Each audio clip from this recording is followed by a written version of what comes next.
Hello friends and welcome back to another tanking video. In this video I would like to go over the tanking cooldowns at your disposal when you're playing a tank. I know I've pretty much been over this in another video, but I felt like I missed some important things out. So I'm actually going to mark that video as outdated when we finish this video off. And if you're here from that video, then welcome to this video, which should be a lot higher production and better explained. But without further delay, let's just dive right into what we'll actually be talking about. First, let's go over some terminology that I believe will be helpful for you to understand while watching this video. Keep in mind that some of this terminology might be my own personal terms and not everyone outside of this video will understand, but maybe one day we can make these terms a reality for the rest of the community. Let's start with active mitigation. To break down what active mitigation is, let's first go over the two different types of active mitigations. First, we have the cooldown based active mitigation. This includes Warrior's Bloodwedding, Dark Knight's Oblation, and Gunbreaker's Heart of Corundum. And then we have the other type, which is a resource-based active mitigation. And this includes Paladins Holy Sheltron and Dark Knight's The Blackest Night, or better known as TBN. We will break down each and every one of these once we get into the job section of this video. For now, just keep in mind that these are typically easy to access mitigations and probably the strongest mitigations in the game. Next, let's go over mitigation pairing or cooldown pairing.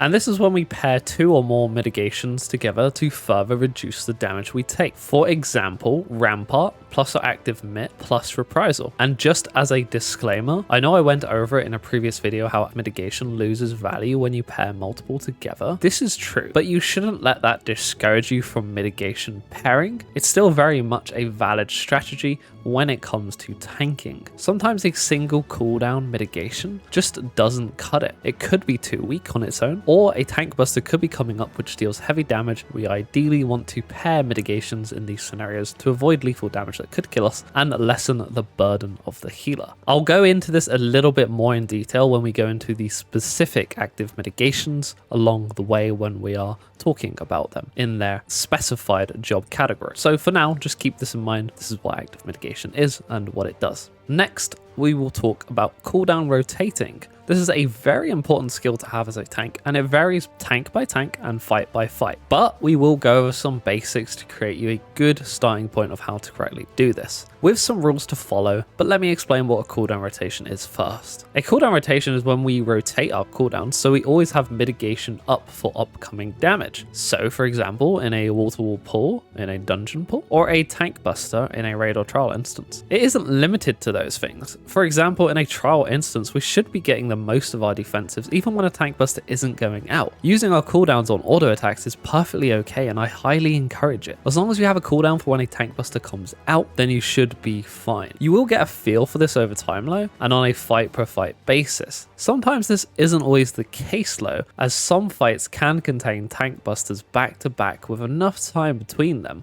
With your current cooldown that you just popped for a previous tank buster, it's going to run out. And then another tank buster comes out, and this is going to force you to use another cooldown. So just be wary of this and make sure that we are rotating our cooldowns accordingly on a fight per fight basis, right? Next, we have cooldowns that are shared across all the tanks, right? So these are cooldowns that are either homogenized or they're the exact same. And there are 4 of these cooldowns in particular. So let's start off with the homogenized ones, which are our 120 second mitigations. These will always reduce damage taken by 30%, and they always last 15 seconds. And of course, they're always on a 120 second cooldown. And these include Sentinel, which is from Paladin, Warrior's Vengeance, Dark Knight's Shadow Wall, and Gunbreaker's Nebula. All of these do the exact same thing, with the exception of Warrior's Vengeance, which has an added effect of a reflect. So when you get attacked with Vengeance up and it's a physical attack, then the warrior, while they have Vengeance up, they will reflect that attack as a 55 potency attack back to the attacker. So a little bit of a cherry on top for warrior when it comes to that buff. It's pretty cool little added bonus for more damage. Then we have Rampart. This is shared across every single tank. It is on a 90-second cooldown, and it reduces damage taken by 20% and lasts 20 seconds. Then we have Reprisal. Reprisal is a debuff that applies to all enemies in a small AoE around us when we use it, and every enemy affected by this debuff will deal 10% less damage for 10 seconds, and this is on a 60-second cooldown. And then finally we have Arm's Length. This will give us a 6-second buff, and any enemy that attacks us while this buff is up, and those attacks are physical attacks, they must be physical attacks, they will get a debuff on them, which will slow them for 20%. And what the slow does is it's going to delay their auto attacks by 20%, and it's also going to increase their cast times by 20%. So this is great mitigation on dungeon pulls. This does not work on bosses though, so when it comes to trial and raid instances, keep in mind that this effect does not do anything. But when it comes to trials and raid instances, it has a anti-knockback prevention, so when you use it, this will prevent most knockbacks from knocking you back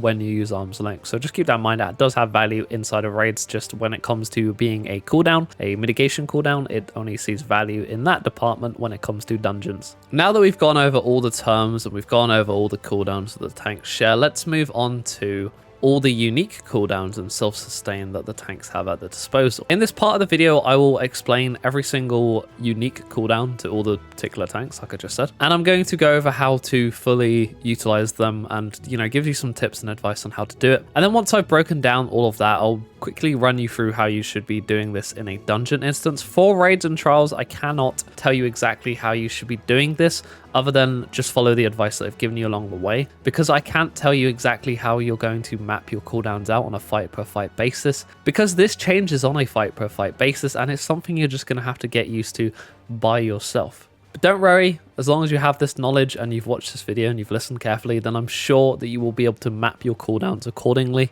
and you'll have absolutely no problem with that kind of stuff. So without further delay, let's actually move on to all the cooldowns that each tank has at their disposal, and we'll start at the top of the list with Paladin.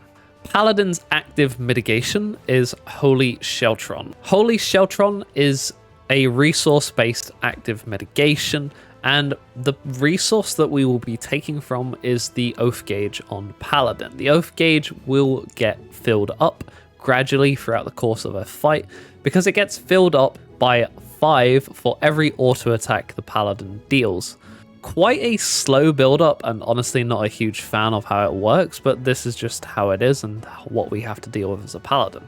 But let's move on to what the ability does. So it costs 50 of the Oath Gauge. It's on a 5-second cooldown, so the cooldown is pretty much irrelevant to think of. Just keep in mind that the Oath Gauge, and it is a resource-based mitigation. And this is going to block all incoming damage for 8 seconds. On top of that, it's going to grant an additional buff called Knight's Resolve. This is going to reduce damage taken by 15% for 4 seconds. So basically what this is saying is for the first 4 seconds, you're going to have an additional 15% mitigation on top of all the blocks that you will have. An extra added effect is Knight's Benediction, and this is going to give us a healing over time effect, and this healing over time is going to last 12 seconds and it's going to restore 250 cure potency for every tick. Okay, let's quickly go into how we should be using this. So in a raid or trial instance, we should ideally be pairing this with another cooldown when it comes to taking a tank buster. When it comes to using this as a standalone cooldown, I would use this for auto attacks when auto attacks are consistently going out, as this is going to block that damage, mitigate the damage, and give us a healing over time effect, which is just great self-sustain and it's great mitigation overall. So highly advised. That is how you should be using it in a raid and trial instance. Those are some rules to follow. For dungeons, I typically tend to open up a pool if I'm not going to use Hallowed, and I'll go over that in the dungeon part of the video. But if I'm going to open a pool, I will open a pool with Holy Sheltron, wait out the first 4 seconds, and once the first 4 seconds are over, I've lost that 15% mitigation. I will then pair it with a cooldown, so for example Rampart, and then maybe also throw in a Reprisal as well. That will cover Holy Sheltron though. Let's move on to Paladin's Invulnerability. Paladin's Invulnerability is Hallowed Ground. This is on a 420-second cooldown, and it makes you invulnerable for 10 seconds. Quite a long cooldown on an invulnerability, but it is a pretty decent invulnerability as it has no strings attached. All it does is you press it and it makes you invulnerable for 10 seconds. That's literally it. That's the cooldown. This is fantastic to be used on the very first pull of a dungeon, for example. That's typically what I tend to do. And then you can use it later on in a dungeon on a later pull, maybe after the second boss of a dungeon. You can use it on the first pull or the second pull of that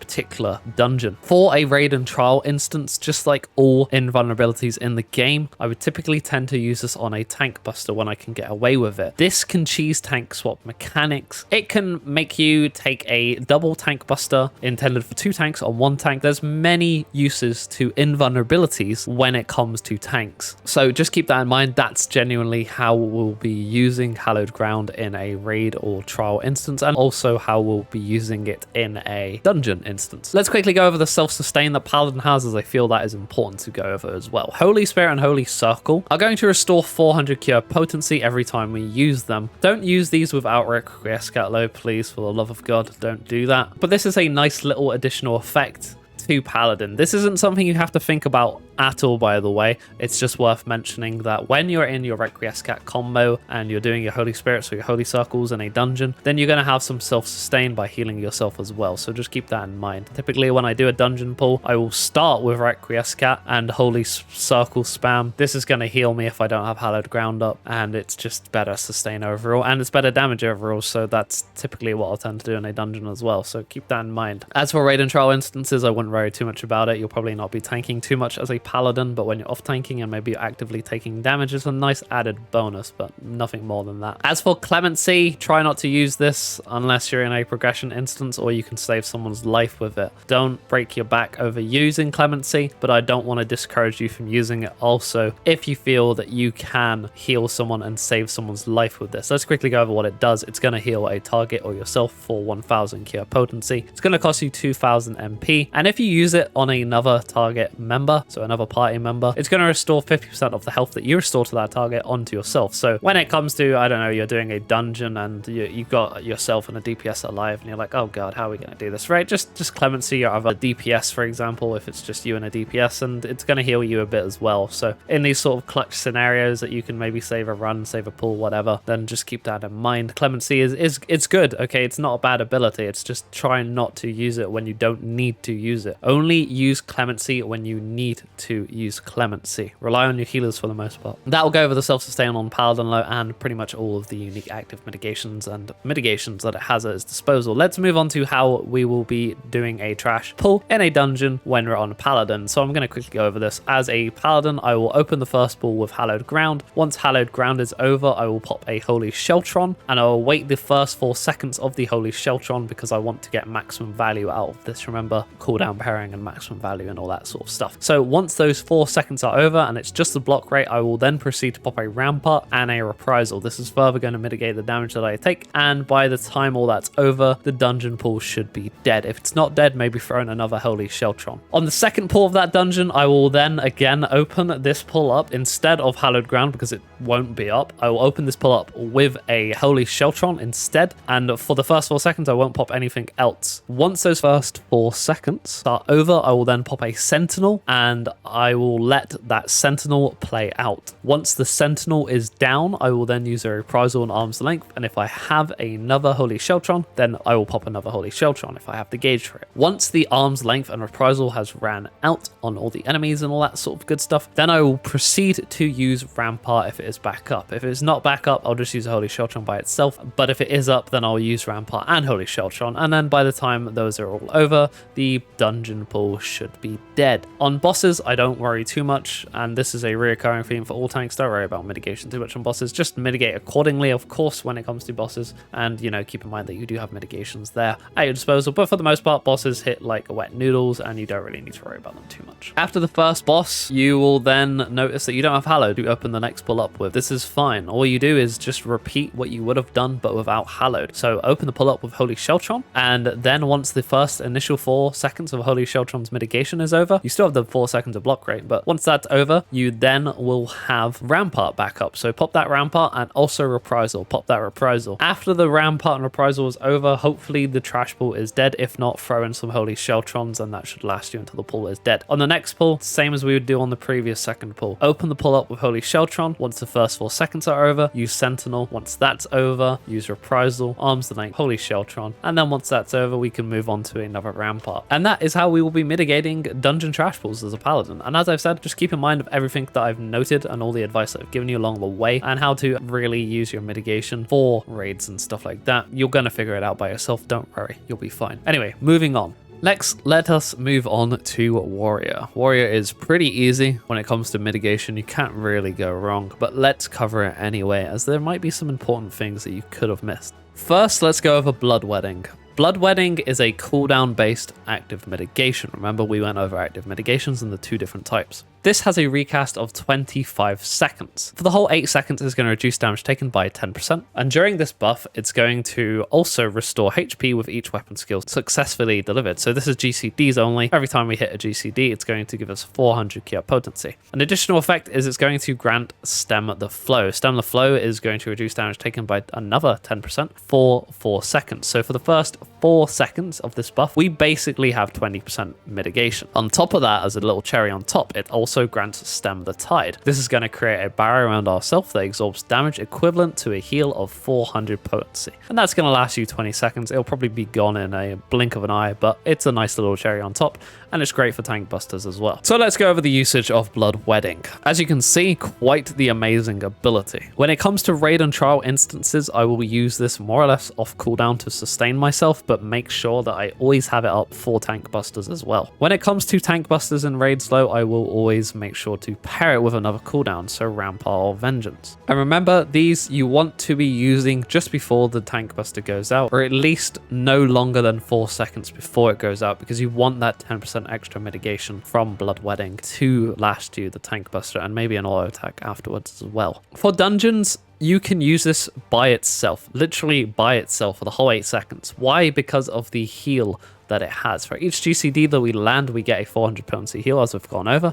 And when we use this in a dungeon, we can literally use it by itself, and then every AoE that hits an enemy is going to heal us for 400 potency each. So this is absolutely bonkers, and it just pretty much heals us to full for more or less every AoE we do. It's incredible, it's insane. I won't go over damage, but let's quickly go over the damaging abilities that will make this even stronger. So for example, Inner Chaos and Chaotic Cyclone always crit. Because they always crit, these will always give us critical heals, so this always gives us a critical heal from Bloodwedding as well. The same for Primal Rend from Warrior. Always critically hits, so it's always going to give us a critical heal on Bloodwedding, further making this ability even stronger. So yeah, when it comes to dungeons, I literally can use this by itself, and that will last 8 seconds, and then you can use other cooldowns afterwards. For raids and trial instances, as I've said, I will use this for self-sustaining myself along the duration of a fight, and also make sure that it's always up for tank busters. Next, let's move on to Warrior's self-sustain. We have Thrill of Battle, Equilibrium, and Storm's Path. Storm's Path I wouldn't think about too much. This gives us a self-heal, but it's mostly tied to damage. It's a nice little addition when it comes to our self-sustain. But I'll go over what it does anyway. As you can see, it's part of our main combo, and it will give us a Kia potency of 250. Nice little added bonus, but don't think too much about this. But let's talk about Thrill and Equilibrium. First, Thrill of Battle. This is on a 90-second cooldown, and it's going to increase our maximum HP by 20% and restore the amount increase. So even if we are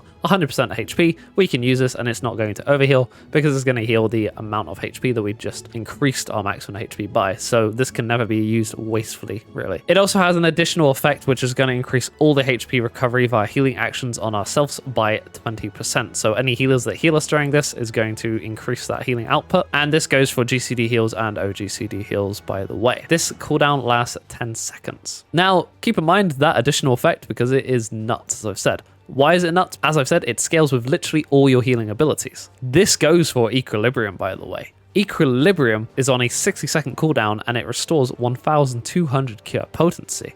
If that wasn't enough, it also gives us a healing over time effect for 200 Kia potency per tick, and this healing over time is going to last 15 seconds. So this can be further buffed by Thrill of Battle, which is just insane, by the way. So keep that in mind. If you're getting low, you can use Thrill of Battle, Equilibrium, but for the most part, use it preemptively. In a dungeon pool, use Thrill of Battle and Equilibrium at a specific time. We'll go over that in the dungeon example though. But when it comes to a tank buster, you can use Thrill of Battle before a tank buster comes out. Then once the tank buster has hit you, you can use Equilibrium, giving you a super buffed healing over time effect and pretty much self-sustaining yourself at a very comfortable rate. I should also go over Shake It Off real quick, mostly a utility ability, but when it comes to dungeons, we can use this on ourselves. And basically what it's going to do is it's going to give us a shield for 15% of our maximum HP. It does dispel Thrill of Battle, Vengeance, and Bloodwedding, so make sure that if you are going to use this for that shield, make sure that these effects are pretty much about to run out before you use it. You can kind of cheese the effect by making sure that Bloodwedding, Thrill, or Vengeance is at like 1 second, and then using Shake It Off. And this will still dispel, and it will give you that additional 2% for each of the effects removed. So you can cheese your cooldowns to make this stronger in a way. It's actually a very good and valid strategy to use Shake It Off for. Shake It Off lasts 15 seconds and it's on a 90-second cooldown. Along with that, it's also going to restore HP of yourself and nearby party members by 300 key potency. Now, don't use this as a cooldown for yourself in like a raid or trial instance, but when it comes to dungeons, it is perfectly viable to use this as a cooldown for your personal usage. So that pretty much summarizes how to use Shake It Off, really. Not much more to go into it. We then have Holmgang, probably the strongest invulnerability in the game. This is on a 240-second cooldown and it lasts 10 seconds. When we use this ability, we cannot drop below 1 HP. Now you might be wondering, why is this the strongest invulnerability in the game? That is because its recast is insanely short for such a strong invulnerability, and it has no real strings attached to it. It simply makes you not be able to die when you use the buff. That's it. So a bit like Hallowed Ground, there's no extra quirks to this ability. It does what it says. It gives you invulnerability, just to a different degree. You cannot die. Typically in dungeons, you probably won't be using this too often. Use it in a clutch situation. If you catch yourself getting really low, sure, that's a good time to use Holmgang. You're getting really low, the healer's struggling to heal you. Use Holmgang, keep yourself alive for 10 more seconds. Maybe by that time you have some self-sustain back up and you'll be able to get yourself back up to life. For raid instances, again, just like Hallowed Ground, but if you skipped to this part of the video and you only want to know about Warrior, then we'll quickly go over what this does. You can use this to cheese tank swaps. You can use it to just, simplify a tank buster, die to it, but don't actually die to it, and then self-sustain yourself back up to life. Or you can use this on a shared tank buster that's intended for 2 tanks, but only on 1 tank, and you can use Holmgang and just take it by yourself. So many uses for this, again, on a fight-per-fight basis, so just learn the fight, and as you go, you'll know when to use Holmgang, and you'll know when to get full usage out of this. Again, let's quickly go over some dungeon examples of what I would do as a warrior when it comes to a dungeon pool. So the first dungeon pool, and every single dungeon pool from here on out, I would open the pool with a Bloodwedding. I would then proceed to AoE spam, get my Surging Tempest buff up with Overpower and Mithril Tempest. I would then Infuriate and use a Chaotic Cyclone with Bloodwedding up. This will give me a critical heal for each and every single enemy I hit, and that will just pretty much top you up to full health. It's pretty stupid. I would then use Inner Release and maybe use a Primal Rend, and then again this will probably give me another heal, and by that time the Bloodwedding might be over by then. If not, just keep AoEing until it is over. When it is over, pop a Rampart, pop a Reprisal, pop a Thrill of Battle. When you're getting low, pop an Equilibrium. You're gonna keep yourself alive so easily as a warrior, it is a joke. If your Bloodwedding comes back up and you want to use it, use it. If you want to wait until your other cooldowns are gone, then wait until your other cooldowns are gone, because your Thrill, your Rampart, your Reprisal, your Equilibrium healing over time effect will probably last you until the dungeon pool is dead. If it isn't dead, as I said, use a Bloodwedding and finish the pull off. Next pull, we will do the same. We'll use Bloodwedding in a release, get those critical heals off again, and once Bloodwedding is over, we will then go into a Vengeance. Once that Vengeance is over, we can use a Reprisal Arm's Length, and if Bloodwedding is back up, which it probably should be, then we can use another Bloodwedding there, and by that time the pool should hopefully be dead. If not, maybe use a Thrill of Battle, Equilibrium, keep yourself alive, and then, if the pull is still not dead by that time, then you probably have worse issues, but again, use another Bloodwedding and you'll be fine. So that's how we'll be doing mitigation in a dungeon pool as a warrior. Again, as I've said, for Paladin, I cannot tell you how to tank as a warrior on a fight-per-fight basis when it comes to raid and trial instances, other than follow the advice that I've given you about these cooldowns and just use them accordingly and appropriately. Bloodwedding is great self-sustain when you're main tanking as a warrior, and you probably will be main tanking as a warrior through the majority of your time. So make sure you're using Bloodwedding and getting that self-sustain off throughout a fight, and never having to have the healer worry about healing you. And that will just about cover warrior. Let's move on to the next tank, which is Dark Knight. Okay, let's go over the active mitigations that Dark Knight has. It's got 2 types of active mitigation. It's got the Blackest Night, which is a resource-based active mitigation. This is on a 15-second cooldown, and it creates a barrier around ourselves or a target, totaling for 25% of the target's maximum HP. So it scales with the HP of the target. The more HP we have, the stronger the Blackest Night is. Although you don't really have to think about this too much. As we get better gear, the bosses will start to deal more damage anyway, so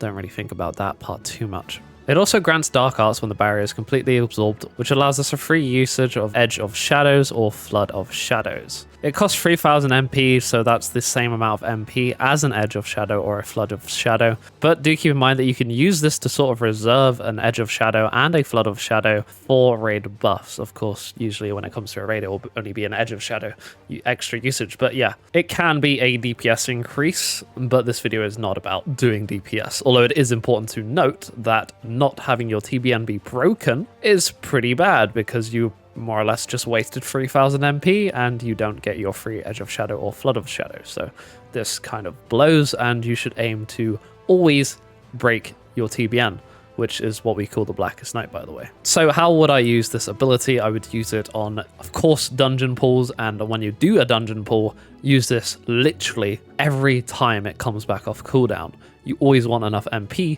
for this in a dungeon pull. Of course, when there's only a few mobs left, probably don't do this because it might not break, but when you're doing a wall-to-wall pull, typically you will pop TBN and it's going to break pretty quickly. But it's additional mitigation, and that is very important, so just make sure that you are using this. For raid and trial instances, make sure we always have a TBN up for tank busters. That's pretty much all there is to it. For auto attacks and raid and trial instances, you can get away with TBN usage, but make sure that it actually breaks, because if it doesn't break, then that kind of sucks. We then have Oblation. Oblation is more of a cooldown based mitigation. This is on a 60-second cooldown, and it reduces damage taken by 10% for ourselves or a target party member. It lasts 10 seconds and it has 2 charges. A bit like TBN, use this on dungeon pulls whenever it's up really, and use this on tank busters as well, maybe pairing it with a Blackest Night. Which leads me into a side note about Blackest Night. When we use Blackest Night, it's perfectly fine to pair this with other cooldowns, but when it comes to stuff like tank busters, most tank busters it will break, but just be wary to not over mitigate with the Blackest Night, because if you over mitigate, the EX trials are a good example. You can over mitigate these EX trials, and you do run the risk of your TBN not actually breaking, which again, as I've said, it sucks. So just aim to not do that. Do not over mitigate your TBN. When it comes to EX trials, for example, as these do tend to hit a lot less than savage raids, although savage raids, this can happen as we get better gear as well. So just keep this in mind. Try not to over mitigate tank busters when you have TBN up. Of course, mitigate them and pair it with cooldowns, but do not over mitigate. Just learn the fight as you go. You'll know when too much cooldowns is too much and when too little is too little. Anyway, I've talked about that too much. Let's go on to Dark Mind and Dark Missionary. Dark Mind is our personal CD for magic vulnerability. It's going to reduce all magic damage taken by 20% for 10 seconds, and this is on a 60-second cooldown. Has its uses. It's great on tank busters that are magical damage. If a tank buster isn't magical damage, it's kind of useless, but if a tank buster is magical damage, make sure that we are using it, as that's the most value it's going to get. When it comes to dungeons and trash slow, make sure that we are using this if we see that a mob is doing magical based damage, and the way to see this is pretty easy. You'll see that it is puffing at you in a way. Sometimes mobs do this, it's really weird, or you see them casting, right? Then they're probably doing magical damage, so use a Dark Mind there. Also, a bit like Warrior, Dark Missionary is our raid utility, but when it comes to dungeons, we can use this as a personal cooldown when you see these mobs again using magical damage. So just keep that in mind. If you see mobs doing magical damage, pop Dark Missionary as well. Not much more really to it, just extra mitigation that you can contribute to.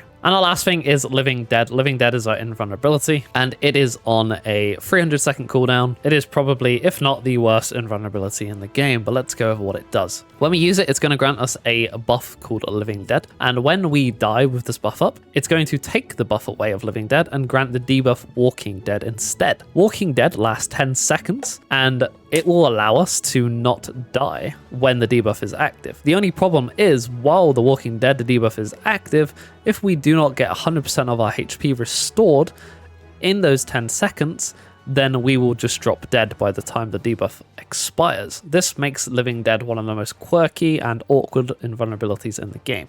But it's the same for all invulnerabilities. You can use this to cheese tank swaps. You can use this to cheese tank mechanics. So say a tank buster requires 2 tanks, then you can just use Living Dead and make it only have 1 tank, for example. And also just flat out make a tank buster a little bit more trivial, as long as you have the healer resources required to make it trivial. A little note about Living Dead as well is the 100% HP restored is not you have to be at 100% HP at the time you have the debuff up. It just means a total of 100% HP needs to be restored. So say if the healer restores you for 50% of your HP in the first 2 seconds, and then they want to wait out the debuff for, I don't know, 2 seconds of it, and then they restore the other 50%, even though maybe you've dropped to 1 HP again, this will still cleanse the Walking Dead debuff. So it's a total of 100%. So just keep that in mind. It would be even worse if you had to be 100% to cleanse the debuff, trust me. So for Living Dead, as I've said, I would use this in raid and trial instances. Just coordinate it with your healer. Make sure you're both on the same page when it comes to those kind of instances. When it comes to dungeons though, try not to use this. Try not to bait its usage out. Just use it in a clutch situation. A bit like Home Gang. If you catch yourself getting low, maybe use Living Dead. Prevent yourself from dying instantly. And it gives your healer a chance to recover you. And if not, then you die, and well, it is what it is. Moving on, let's talk about how we would mitigate a dungeon as a Dark Knight. Shouldn't be too complicated. What we will do is we will open a pool, and we will open the pool with TBN and Oblation.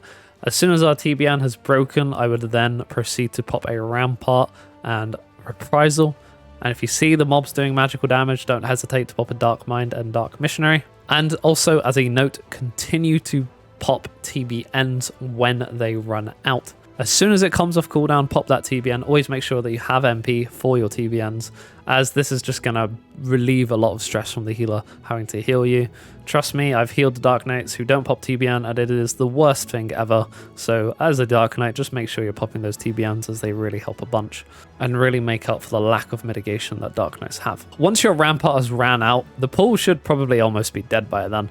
If it's not, don't hesitate to pop another Oblation, and again, more TBNs. By that time, the pool should be dead. In the next pool, we want to again open up with TBN and Oblation. And once that TBN is gone, we then want to pop a Shadow Wall. Once the Shadow Wall is gone, we then want to pop a Reprisal and an Arm's Length. If we have another Oblation, I'm not sure if we will, but if we do, pop another Oblation. And if we don't, then hopefully by the time those buffs are over, then we want to pop our Rampart again. And by the time that buff and debuff, the Reprisal and Arm's Length, has worn off, we'll then go back into our Rampart. Again, we want to continue to TBN spam throughout the entirety of these dungeon pools. And that should honestly last us the entire dungeon pool, and you should be good as a Dark Knight. Again, for raid and trial instances, just follow the advice that I've given you and you'll be fine, and you'll properly mitigate the damage in a raid and trial instance, and you'll learn this kind of stuff on a fight per fight basis, so don't worry too much about that. Let's move on to our final tank, Gunbreaker. Okay, let's start off with Gunbreaker's active mitigation,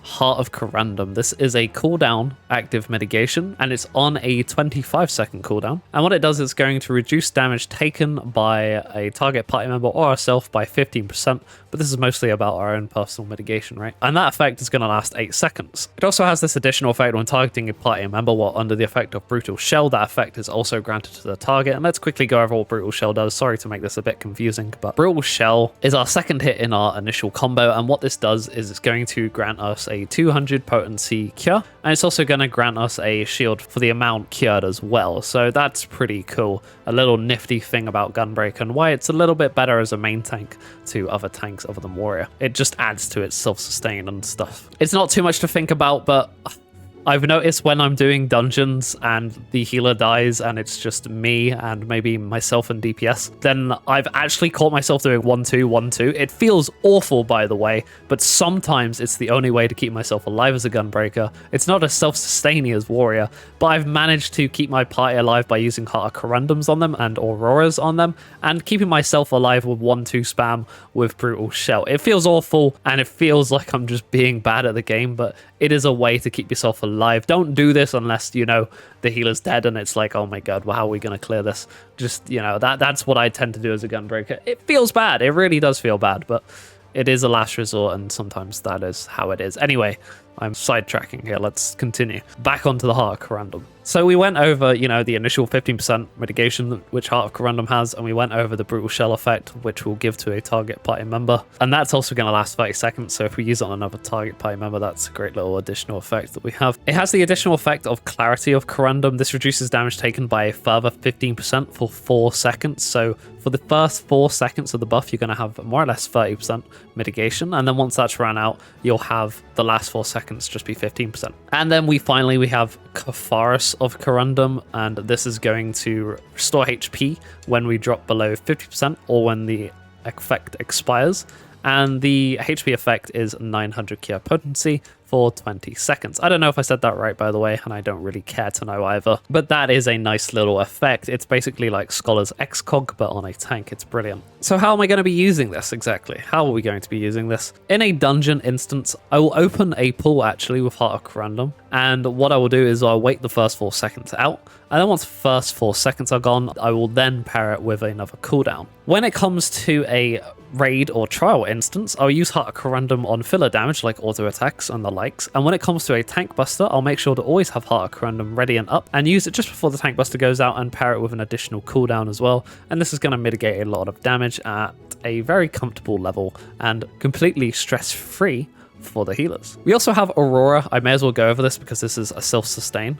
and this is going to grant a regen effect to ourselves or any other target. It's on a 60-second cooldown, and it has a cure potency of 200 for every healing over time tick. It lasts 8 seconds, and it has a 2 charge to it, so pretty good overall, really good self-sustain. When we're actively tanking, make sure that we are using this on ourselves, and if there is another tank who is tanking at the time, then make sure we throw this on that tank to keep them sustained and to help out a little bit as well. Let's go over Camouflage now. Camouflage is on a 90-second cooldown, and it's going to increase parry rate by 50%, and it's also going to reduce damage taken by 10%, and it lasts 20 seconds. This to me is like Rampart Light Edition. Typically in dungeons, I will pair this with Rampart in dungeon pools, and when it comes to raid and trial instances, I'll usually actually use this for pretty much exclusively filler damage like auto attacks and stuff like that. I won't really pair it with many cooldowns. The reason for this is because I don't feel like it needs to be paired, because it's quite weak, but at the same time it's pretty good for like auto attacks that are non-magical, because parries will only work on physical attacks. So the fact that it has that little parry rate on top of that damage reduction,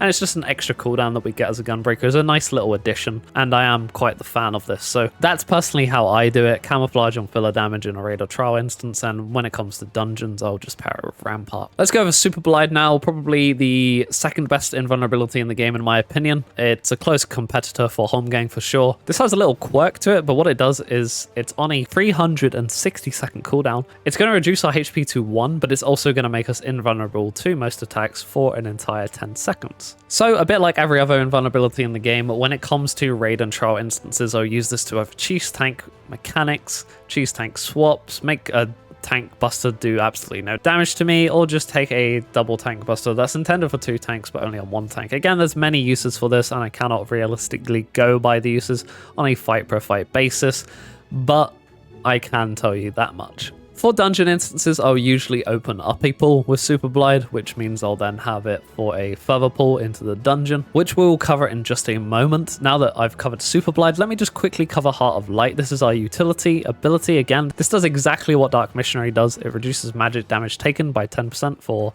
ourselves and all nearby party members. For a dungeon instance, I can just use this on myself when I see enemies doing magical attacks on me. Quite simple, it's just going to reduce further damage. But in a raid or trial instance, I would never use this as a personal cooldown and save it for the raid, but I feel like it's just important to go over. Now let's quickly go over how I will be doing a dungeon pull as a Gunbreaker. Again, I cannot go over a raid or trial instance. As I've said, it's unrealistic to go over raid and trial instances, as there are so many situations and scenarios and just fight by fight basis things that can happen. So for the most part, if you follow my advice and fix in your own cooldown rotation on a fight by fight basis, then you will be absolutely fine and you will nail it, so don't worry about that. But let's quickly go over what I do in a dungeon. So for a dungeon pull, I will start the pull off with a Super Blide. I'll let the healer know that I'm Super Bliding, and most healers will be thankful of that. They'll actually be able to heal this very easily. It's whole 10 seconds to heal it, and you're going to also help out with Aurora and Heart of Corundum, which leads me on to what we'll be doing as Gunbreaker.